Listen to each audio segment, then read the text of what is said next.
parang sabi ko, papaselosin ko lang si John. Sa una po, kaya ko siya binoyfriend. Ganda naman itong si Dave. Pero nung Papasirox ka! Natatawa din ako dito kay Hana. Habang nakikinig ka, sabi ni Hana doon sa... Parang nasundo rin ang pikamuhan. Hindi, may paliwanag si Daisy. May paliwanag si Dave. O, ano yung paliwanag mo, Pero Daisy? nung nakilala ko po kasi si Dritch, yung personality niya po at saka gusto ng isang babae sa isang lalaki, na kay Dritch po talaga. So, ayun po, si Jan po kasi laging pumupunta sa bahay kasi nakikipagbalikan. Tapos po one time, nahuli siya ni Dritch and doon na po nag-start yung away-away namin ni Dritch. And that's the time na sabi niya, mamili ka sabi. Parang ganun po. Tama naman si Dritch, di ba? Kasi, di ba yung sinasabi ng Tagalog, yung namamangka ka sa dalawang ilog?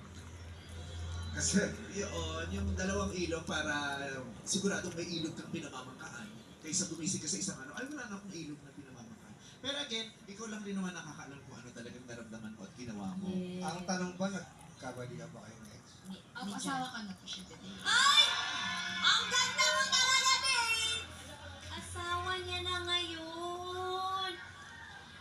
Ay, nagkatuluyan kayo So, talaga. kami po yung- Sa dulo, sila nagkatuloy. May TV din po kami. Ah, may anak na din si Dave. Alam, we are very happy for you. Thank you po. We are very happy for you and your husband na nagkatuluyan kayo, Yes. May naayos, forever. naayos niyo yung nasira, Yes. tapos may anak na kayo. But we feel sorry for him. Mm. We feel sorry for Dritch. Parang, yun yung talaga yung ano, yung...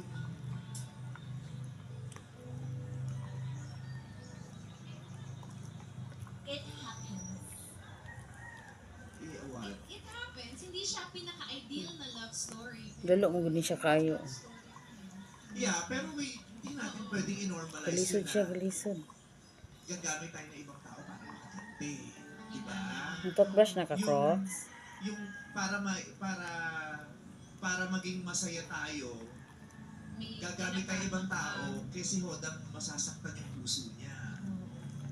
Diba?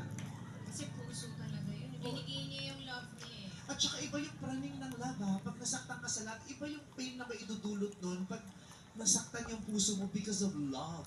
Diba? Yung makipag-away ka lang sa bar, makipagsapahan ka, kahit masapa ka sa mukha, parang ang dali lang makaget over dyan. Diba?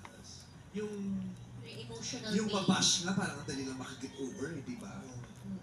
Pero yung pain caused by heartbreak, pain caused by betrayal dun sa taong pinagkatiwalaan at minahal mo, ang sakit, nakakapraning